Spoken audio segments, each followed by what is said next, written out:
Hello everyone. आज की video में हम बात करेंगे वाइकेरियस लायबिलिटी के बारे में। देखिए, वाइकेरियस लायबिलिटी को समझने से पहले हमें ये समझना बहुत ज़्यादा ज़रूरी है कि इसके अंदर मेन बात है क्या। देखिए, टर्म अगर आप देखते हैं ना तो बहुत ज़्यादा टफ होते हैं समझने में, लेकिन मैं आपको सिंपल सी बात बताऊं कि एक रिलेशनशिप होता है। अगर एक्टिंग ऑन अनदर बिहाफ, मैंने सबसे पहला पॉइंट ही ये लिखा हुआ है कि अगर किसी दूसरे के बिहाफ पे एक्ट हुआ है या फिर उसके उन दोनों के बीच में कोई रिलेशनशिप है, तो जो मास्टर सर्वेंट रिलेशनशिप होता है या फिर कोई अदर रिलेशनशिप या कोई अदर एजेंट होता है, तो उसमें जो लाइबल रहेगा ना, तो वो मास्टर रहेगा, ओनर रहेगा, सर्वेंट नहीं रहेगा। ठीक है, यदि किसी सर्वेंट ने कोर्स ऑफ एम्प्लॉयमेंट में, यानी कि वो अपने कार्य क्षेत्र के अंदर था और वहीं पर उससे कोई गलती हो गई या कोई उसने किसी कोई लाइबिलिटी कर दी या फिर कोई ऐसा कार्य कर दिया जिससे उसके ओनर को नुकसान होता है, तो ओनर उससे ये नहीं कह सकता है कि तू इसको पे करेगा। जो कोर्स ऑफ एम्प्लॉयमेंट होता है, अगर उसके अंदर उससे गलती हुई है या उसने कोई डैमेज कर दिया है, तो उसका जो कॉज है, उसका जो भुगतान है, जो कंपनसेशन दूसरे को देना होता है, थर्ड पार्टी को, वो ओनर ही देगा, ना कि सर्वेंट देगा, ना ही कोई एम्प्लॉय देगा।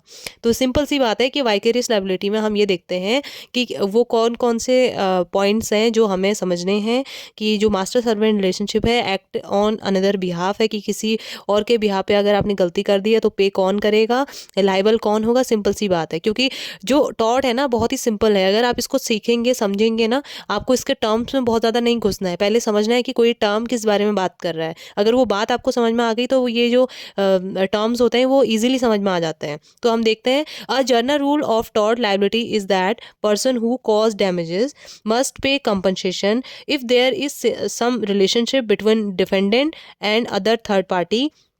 The law can extend liability to third party if these essential are fulfilled। कौन कौन से essential होने चाहिए? आपका essential नंबर 1 है कि रिलेशनशिप होना चाहिए। कैसा relationship? Master servant relationship. Owner है, एम्प्लॉय है, उसका वो रिलेशनशिप होना चाहिए। प्रिंसिपल एजेंट का रिलेशनशिप होना चाहिए। ऐसे बहुत सारे रिलेशनशिप हो सकते हैं। और जो सेकंड एसेंशियल हम देखते हैं वो है wrong done in cause of employment. ये सबसे ज़्यादा कॉज मैंने बोल दिया बाय मिस्टेक। ये कोर्स ऑफ एम्प्लॉयमेंट है ना, इसको आप याद कर लीजिए। अगर आप ये इतना लिख के आ रहे हैं ना एग्जाम में कि कोर्स ऑफ एम्प्लॉयमेंट होना चाहिए, वाइकेरियस लायबिलिटी में कोर्स ऑफ एम्प्लॉयमेंट के अंदर अगर गलती करी है तो आपका जो कंपनसेशन है थर्ड पार्टी को, वो आपका मास्टर सर्वेंट जो रिलेशनशिप है तो उसके अंदर ओनर ही देता है। ठीक है, लेकिन ये कोर्स ऑफ एम्प्लॉयमेंट इतना इंपॉर्टेंट है, अगर out of course of employment में गलती हुई है किसी सर्वेंट एम्प्लॉय से या किसी से भी, तो जो कंपनसेशन है ना वो फिर मास्टर पे लागू नहीं होता है। अब इसको आप ऐसे समझिए, अगर कोई सर्वेंट है, वो किसी के घर पे काम कर रहा है, या कोई एम्प्लॉई है, ठीक है, वो किसी शोरूम पे या कहीं पे काम कर रहा है, अगर उसने उसने बोला कि गाड़ी की टेस्ट ड्राइव के लिए मुझे लेके जाना है, और अगर उसने किसी जो थर्ड पार्टी की गाड़ी वो ले गया और आते वक्त उसने गाड़ी अपनी ठोक दी, तो होगा क्या? तो कोर्स ऑफ एम्प्लॉयमेंट किस पे आएगा? कोर्स ऑफ एम्प्लॉयमेंट आएगा उस व्यक्ति पे जिस शोरूम में वो काम करता है, उसके मैनेजर पे या उसके ओनर पे। तो वो उसको कंपनसेट करेंगे जिसकी गाड़ी ठुक जाएगी। लेकिन इसके अलावा क्या होगा कि अगर कोई व्यक्ति किसी XYZ शोरूम में काम करता है, लेकिन वो अपनी पड़ोसी से गाड़ी मांग के ले जाता है, ठीक है, और वो गलती से उसी शोरूम की गाड़ी हो जाती है जहाँ से वो खरीदा है, उसका पड़ोसी जहाँ से उसने वो गाड़ी खरीदी है।